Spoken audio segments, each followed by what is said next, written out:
살면서 금전 거래를 하거나 임대차 계약을 체결할 때 계약서 작성 정도는 다들 해보셨을 건데요. 그런데 돈을 빌려간 지인이나 집주인과의 사이에서 문제가 벌어질 때 계약서를 찾게 되기 마련입니다. 이런 경우에는 계약서를 보니까 이 조항이 있으면 좋겠는데 변호사한테 계약서 검토를 한번 맡겨볼 걸 그랬나? 이렇게 한숨을 내쉴 때가 종종 생깁니다. 세상 어느 계약이든 계약서를 서면으로 작성해야 하고요. 그 서명 날을 하기 전까지는 변호사로부터 반드시 검토를 받으시는 게 좋습니다.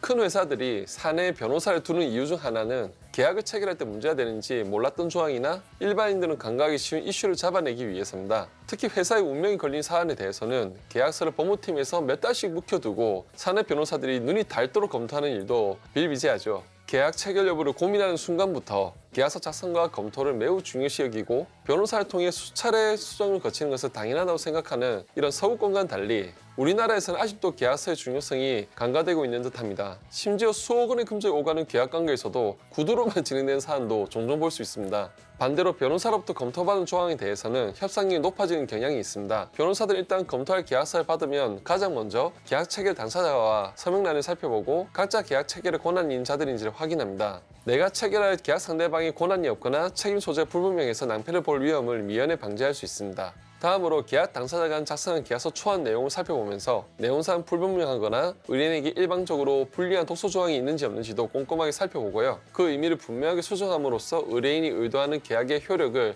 정확하게 구현되도록 세밀하게 검토하게 됩니다. 나아가 각각의 계약 조항별로 약관규제법이나 이자 제한법 등 관련 강행 규정이 저촉되어 무효로 되는 것은 아닌지도 실제 법령을 검토해서 파악하게 됩니다. 이렇듯 계약 문헌과 관계 법령까지 두루 살펴보는 과정을 밟아야 계약의 효력이 의도대로 정확히 발생하고 그 효력을 높일 수 있게 됩니다. 보통 변호사가 계약서에 대한 검토를 하는 경우에는 의뢰인이 계약 상대방과 계약 용어 및 주요 사항에 관한 협상이 이미 마쳐진 상태이기 때문에 대폭 수정하지는 않습니다. 다만 계약 용어의 의미 및 계약 조항 자체가 일관적이지 않고 불분명하면 당사자가 기껏 힘쓰면서 완성한 협상이 무너지는 경우가 있으므로 체계적 해석이 가능하도록 정돈을 하고 의뢰인에게 가급적 유리하도록 유사 사항과 법적 의견을 가미하면서 설득력 있는 수정안을 제시해서 의뢰인의 협상력을 높이게 됩니다. 계약서를 작성할 때 딱 3가지만 기억하시면 되는데요. 간결하고 명확한 단어를 사용하는 게 좋습니다. 계약서는 막 멋들어지거나 현란하게 작성할 필요가 없죠. 계약서는 결국 너와 나는 같은 생각을 갖고 있다는 것을 적은 문서입니다. 그러므로 최대한 오해가 없도록 간결하고 분명하게 작성해야 하겠습니다.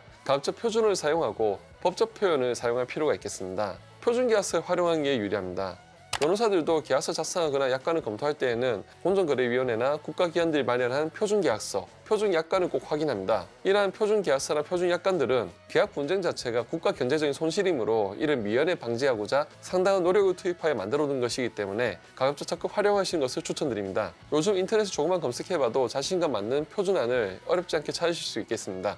그리고 관련 법령을 꼭 살펴보셔야 합니다. 계약서 내용 자체가 각종 법률이나 대통령령 등에 위배되지 않는지 체크하셔야 합니다. 특히 약관규제법을 비롯해서 하도급법, 대리점법 같은 공정거래 관련 법령들과 상가구물 임대차보호법, 주택임대차보호법, 이자제한법 같은 경제적 약자를 보호하기 위한 강행 규정이 많은 법령들, 그리고 개인정보보호법 등 같은 사회적 규제를 담은 법령들은 주의를 당부드립니다.